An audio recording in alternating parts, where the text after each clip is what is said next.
Healthy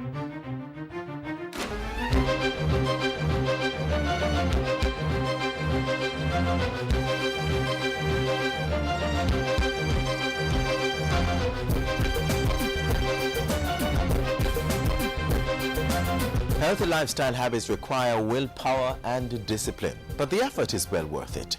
Eating right and getting regular exercise go a far way in helping us to avoid and control non-communicable diseases which rob us of a good quality of life and can be burdensome to the pocket. So let's all strive for healthy habits. Hi there, I'm Adrian Atkinson. Welcome to Jamaica Magazine. In our program today, how to control high blood pressure and tips for farmers on how to reduce the impact of storms on agricultural production. We'll also share a feel-good story about some young people who recently got a valuable opportunity. So sit back and relax. We'll have all that and so much more in just a moment.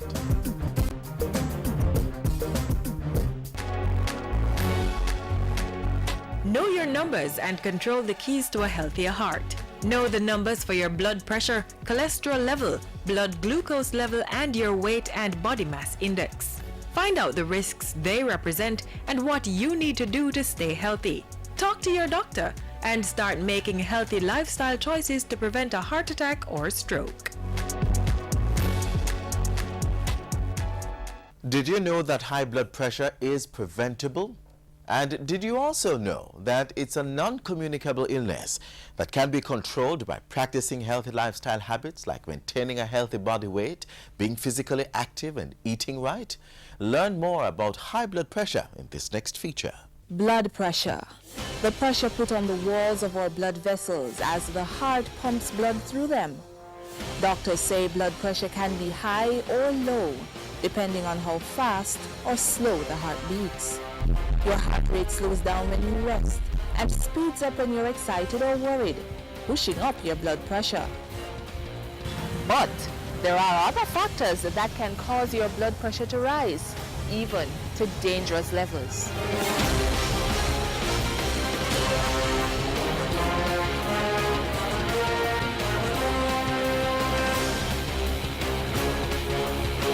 If your blood pressure rises and stays high over time, your doctor will tell you you have high blood pressure, also known as hypertension.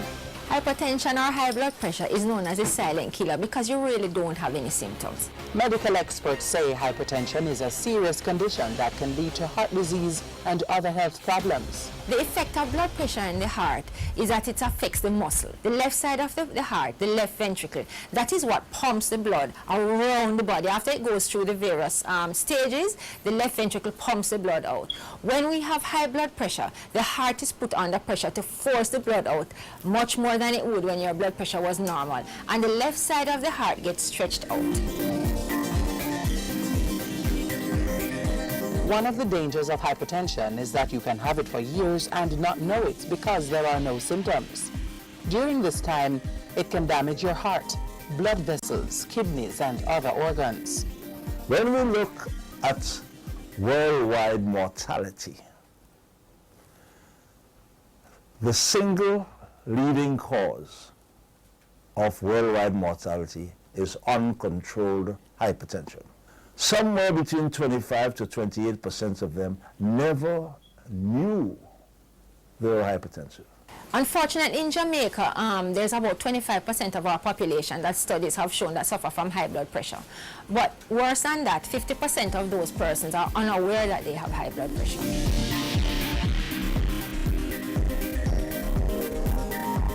The greatest thing is to know that you are hypertensive. But if there are no symptoms, how can you know?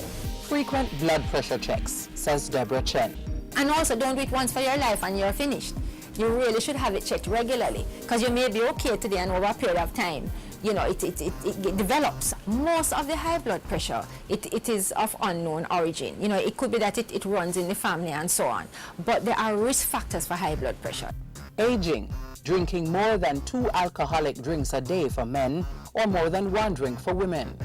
Eating too much sodium or salt, being overweight or obese, having high levels of cholesterol, not exercising, being under a lot of stress, and eating a diet low in potassium, magnesium, and calcium. high blood pressure cannot be cured, but it can be treated and controlled. So when you have high blood pressure, and let us say your doctor decides that you're at the point where you do need to go on medication, you need to stay on the medication for the rest of your life. Medical experts say high blood pressure cannot be cured, so the best option for the hypertensive is to keep the blood pressure in a healthy range.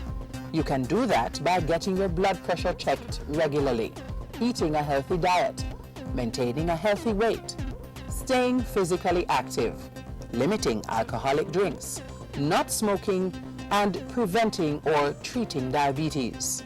An age group, say age 30 years and over, about 30 out of every 100 such persons have hypertension. If the hypertension is treated, then your risk from disease resulting from hypertension is considerably reduced.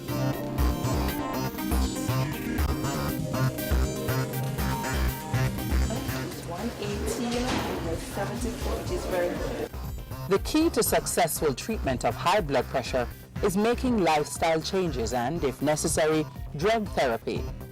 Doctors say high blood pressure is not a death sentence if you detect and treat it early. And if you've been diagnosed with high blood pressure, remember to check your doctor regularly to test your pressure. And take your medication if you have to. Remember, untreated hypertension is a silent killer.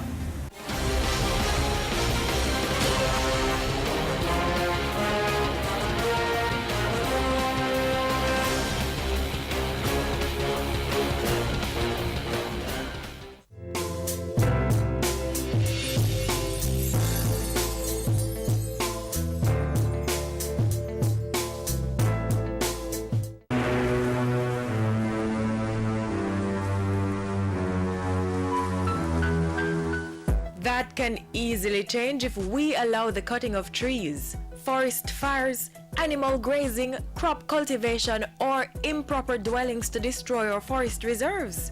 Help preserve Jamaica's flora and fauna. If you know or suspect that someone is hurting our forest reserves, call 1-888-FORESTS. Remember, protecting our forests means sustaining our lives. Recent graduates of tertiary institutions are gaining valuable practical experience in their field of study, building skill sets to fill critical vacancies in the local job market. And the opportunity was powered by Petrojam.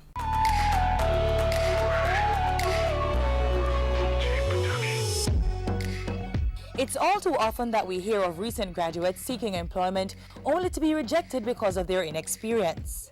Well, thanks to the ingenuity of one company, that trend is spiraling downwards. Last year, Petrojam opened its doors and gave 10 recent university graduates the opportunity to intern for 1 year with pay at the state-owned oil refinery. The 10 interns were chosen from a pool of over 80 applicants after a thorough interview process. The aim of the graduate internship program was to create an opportunity for graduates who have just completed their studies to gain practical experience in their field of study that will increase their employability while creating a talent pool for future recruitment purposes. The inaugural program, which began in January 2013 and was launched in February, received high praises from State Minister with responsibility for Science, Technology, Energy and Mining, the Honorable Julian Robinson. I think it's an excellent initiative by Petrojam. I think it benefits both Petrojam and the graduates. It gives the graduates a bridge between what they would have learned academically at school and moving into the world of work. Hopefully we will end up getting a couple of interns who can become permanent employees based on performance. I am convinced you guys, the interns, will get tremendous benefit out of this. Petrojam as well, but Jamaica as a whole. It was out of the classrooms and into the field for these interns who were placed in several departments in the company. Blending in with the Petrojam family was the easy part, but it was settling into their roles with the sometimes long hours and heavy workload that was the arduous task. However, undaunted, the interns stuck to the mission and were rewarded with the sweet results of their hard labor. The experience here at Petrojam has been great. I could have never assumed that it would have been this fulfilling. The interns were also able to hone their philanthropic skills and give back to the community. They took part in Petrojam's annual health fair, held on the grounds of the refinery for residents of Greenwich Town and its environs. Being here at Petrojam, you adapt to the culture of service, of volunteering, of the spirit of community. So, it was just natural for me. I couldn't let this opportunity pass. Before the year's experience was over and the graduates ready to venture into the world of work, Petrojam added the finishing touches. This through an intense but fun 2-day workshop on resume writing, interviewing skills, teamwork, and other business ethics. The graduate internship program ended in December 2013 with a closing ceremony. There, the interns were lauded for their excellent performance and encouraged to live purposeful lives. Your natural tendencies, inclinations are signs of the things that you need to pursue to fulfill the gifts and the talents and the purpose that God has put you on this planet. We are really very proud of our interns. We are proud of how they approach the job. We had 10 with us and all 10 did very well right across the organization. And of the 10 interns, 4 made the transition to become permanent employees at the organization. Additionally, another 3 have been hired on contract. And it feels really good to be officially a part of this Petrojam family where it's already feeling at home. A new batch of interns, 4 more than last year, have started their year-long journey at the oil refinery with high hopes of making their mark at Petrojam and in the society. Petrojam wishes them all the best as they strive for excellence and hone skills in their respective fields. My encouragement to the new interns and to other recent graduates, make the most of every opportunity. And to those who are still seeking employment, keep sending out the applications, keep searching, and even if you end up in a role that isn't completely in line with your course of study, still make the most of the opportunity. It can help you in the future. To the management of Petrojam Limited, we are indeed indebted to you for giving us the opportunity to gain 1 full year of practical experience and to truly unearth our true potential and allowing us to shine. Petrojam is committed to nation building seen through this and other initiatives. To learn more about the company's outreach, visit their website, petrojam.com. Petrojam, serving Jamaica's energy needs.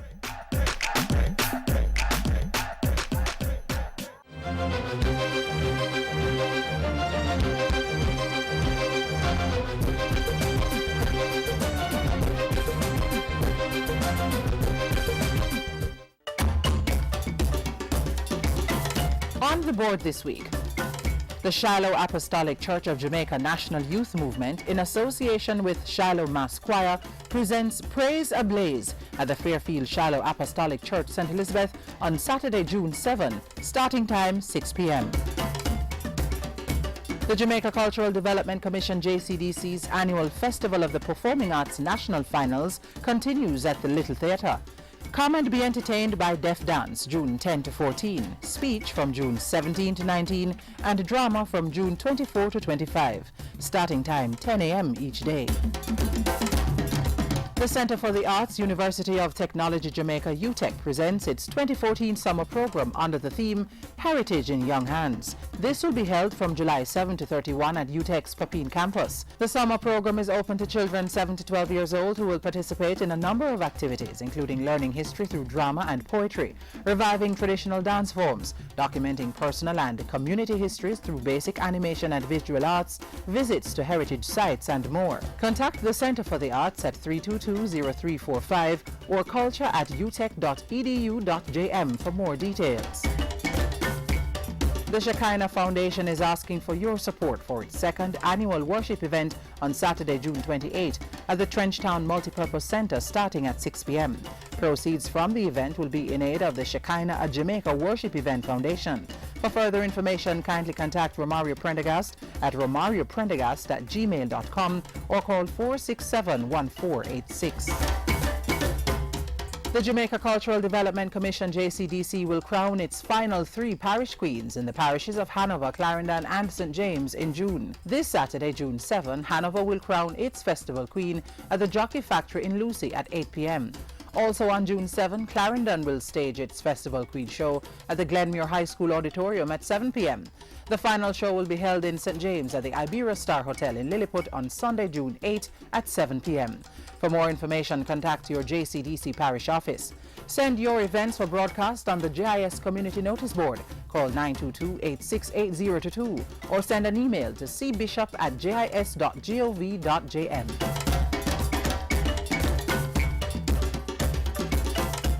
The hurricane season has just begun, and so we're all looking to see how we can prepare ourselves and minimize damage in the event of a storm. Today we're sharing some vital information for all farmers who often suffer major losses from strong winds and floods. Let's watch to see how to mitigate the risks.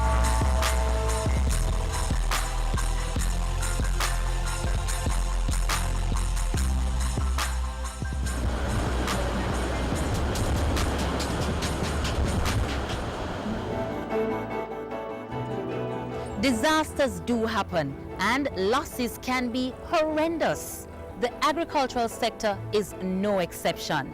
Quite often, food production is hit hard by the onslaught of hurricanes, flooding, landslides, and even droughts. Proper planning and the right system is your best defense against threats posed by natural disasters. One of those systems, greenhouse farming. You must follow some important procedures to safeguard the value of your pricey investment against wind damage. Agricultural Development Officer Webster McPherson tells us what needs to be done. What can greenhouse farmers do to reduce the impact? As soon as it is a certain jet hurricane will hit or come close to the island, we advise that they remove all the mature fruits from the trees first. This is to prevent the fruits from absorbing excess moisture, which will cause them to crack and to make them unmarketable. Then, remove the plastic and mesh cladding from the houses. Farmers, you also lay your plants flat. Cover them with mesh, weigh them down so your crops don't get blown away by the wind. Or those farmers who can afford it, where the plants are grown in grow bags or in pots, plants can actually be literally taken out of the greenhouse to a secure storage, like maybe a 40-foot container or a flat concrete roof building. And as soon as the hurricane passes, the plants are taken out of storage, back into the house, be connected back to the trellising system, be connected back to the irrigation system. They replace the cladding, replace the plastic, and the farmers are back in business. Sounds pretty easy going, with a sure sense of security. Greenhouses, built with a locking profile device, makes for easy removal and reassembly of the plastic and mesh. One of the advantages of that is that while the open field would be devastated, the greenhouse farmers will be back in business in a very short time. Just in case crops suffer damage, one suggestion is that farmers should have seedlings growing during the hurricane season.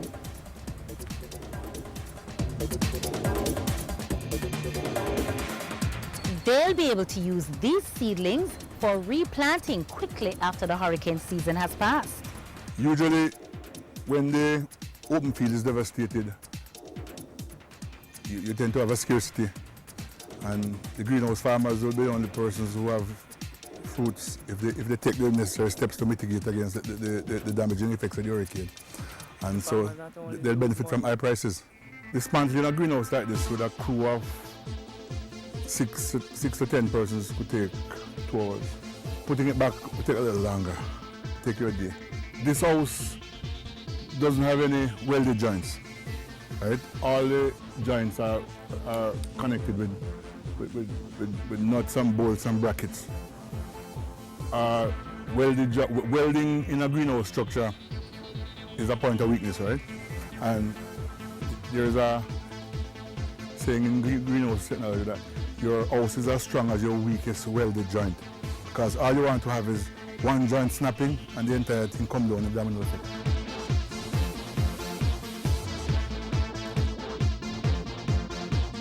Crops like your banana are susceptible to wind damage. Some farmers erect wind barriers by planting selected trees on the perimeter of their farm plots to reduce the effects. These prevent direct impact of heavy winds and storms. Proper pruning techniques will help prevent the loss of fruit trees like mango and trees of similar structural growth by allowing them to withstand strong winds. This is where we have to leave you for now. But remember, disasters do happen. You don't have to lose. Be prepared. Until next time, take care.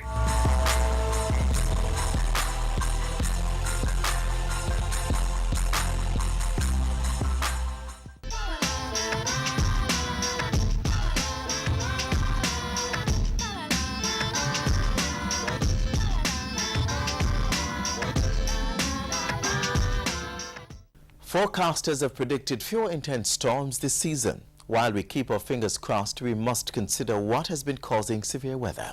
Experts tell us that climate change is to blame. We've been hearing quite a bit about this phenomenon. But how much do you know? Bring forth like disasters, sometimes sickness too and anything there. So I know it sometimes affect the economy too. Because you know amount of spending have to do back to get back on everything there. The government, I think they place someone in charge for climate change, and I know that how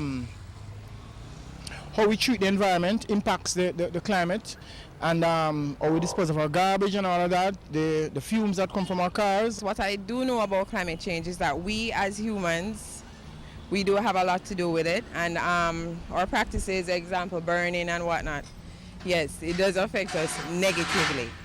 So I think we need to all take that into consideration. Well, I know that climate change is actually affecting a lot of, you know, the things has to do with the environment and the elements of the environment. As a matter of fact, I was actually a part of the climate change song, and I was actually going around in a lot of the schools and, you know, to talk to people about the kids about climate change and global warming. So it's something that people need to take seriously because it's actually affecting our environment and affecting the whole earth. Climate change is all about the nature of the earth. That's the first thing. So you see this year you can get more sun and less rain. Next year you can get earthquake in some part of the earth, or less rain, or you get more breeze and less water. Like how you see New York are going now. Last year New York wasn't so cold enough, and in the next 5 years from now, people have to go left New York and find some Caribbean island because it will get more icier and more cooler.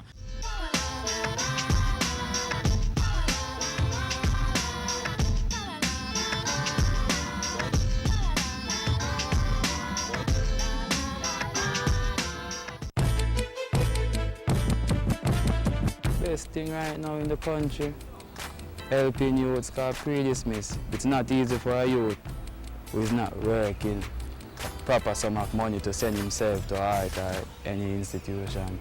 So CSJP now funding you, when more time them tell you the figure, you know, miss, how much it costs, we could find that amount of money. So what they are doing, miss, wonderful. In our community, you might have section which divided up.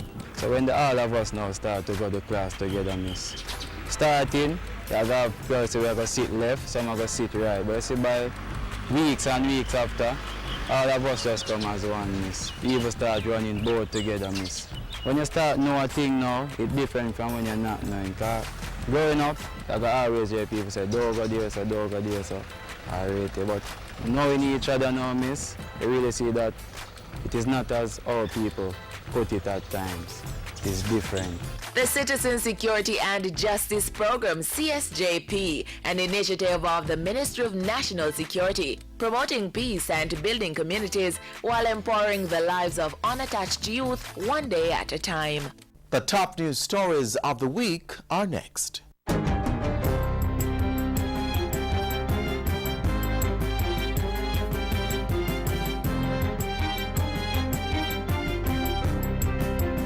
Hi there, I'm Andrea Chisholm with your JIS News of the Week. Prime Minister Portia Simpson-Miller told Parliament on Wednesday that Cabinet signed off on the terms of reference for the recently established Electricity Sector Enterprise Team. She said the team would lead and manage the procurement process for new electricity generating capacity in consultation with the Office of Utilities Regulation, the Jamaica Public Service, and Energy Minister Philip Paulwell. And is expected to manage the implementation of a comprehensive program to urgently replace the baseload generation with a more efficient plant, utilizing lower-cost fuel in order to ensure that electricity is reliably provided to Jamaicans at affordable rates. The 6-member team, chaired by Dr. Vincent Lawrence, should also perform a quick assessment of the electricity sector and develop short-term action plans to reduce electricity costs while diversifying the fuel mix. The National Water Commission is to spend $2 billion to upgrade facilities under the Kingston Metropolitan Area KMA Water Supply Improvement Program. Portfolio Minister Robert Pickersgill told Parliament on Tuesday that 26 water supply facilities would be upgraded under the project, which is being funded by the Inter-American Development Bank. He also announced that a number of catchment tanks would be repaired under the Rainwater Harvesting and Catchment Tank Rehabilitation Program. An amount of $45 million has been budgeted to carry out rehabilitation and repairs to catchment tanks. A total of 30 tanks are slated to be rehabilitated during this financial year. The National Works Agency this week announced a $50 million project to clean drains as part of hurricane preparation activities. $20 million will be spent in southeastern parishes like St. Catherine and Kingston, and $10 million each will be allocated to parishes in the south, northeast, and west. In the meantime, local government and Community Development Minister Noel Arscott said parish councils across the island had so far spent $150 million on drain cleaning. We're also planning to have some funds available to NSWMA to deal with the critical areas where we know that plastic bottles, which is a scourge upon the land, and plastic bags, which is really a big problem that the country faces, and we have to collectively find a solution to this problem. We'll be able to at least remove some of those from our waterways. Amendments to the Road Traffic Act were this week tabled in Parliament. Minister with responsibility for housing, Dr. Maurice Guy, said the changes include increased traffic penalties for breaches of the road code and mandatory training and certification of motor vehicle driving instructors. A longer period for holding a learner's permit and curtailing the use of electronic handheld devices whilst driving, as well as increased powers for the Island Traffic Authority. Government, meanwhile, will also automate some functions of motor vehicle examination depots, among them the issuing of certificates of fitness and the written test for those applying for driver's licenses. Education Minister Ronald Thwaites announced this week that the Education Ministry would be expanding the supplementary book list for schools following consultations with the Book Industry Association of Jamaica. It comes in the wake of a new policy requiring the ministry's approval of all school book lists. Our education officers will be very vigilant in July and August to ensure that the packages that are given to students, we cross-check and double-check even after the lists have been approved to ensure that they reflect the books or the guidelines that we have indicated. And finally, stakeholders in the betting and gaming industry are being urged to ensure they comply with the Proceeds of Crime Act POCA, especially in light of recent changes to the Betting, Gaming and Lotteries Act. The requirement now is for you to become compliant through training and orientation and developing your in-house POCA compliance manual. Rest assured, ladies and gentlemen, that you will be in safe hands with the legal minds at the BGLC and the Casino Commission, who will guide you through the process. The minister was speaking at the inaugural Gaming Summit hosted by the Betting, Gaming and Lotteries Commission. He said Rise Life Management would promote responsible gaming practices, but stakeholders also have a moral obligation to protect the vulnerable, especially those with gambling addiction. And that's it for GIS News of the Week. I'm Andrea Chisholm.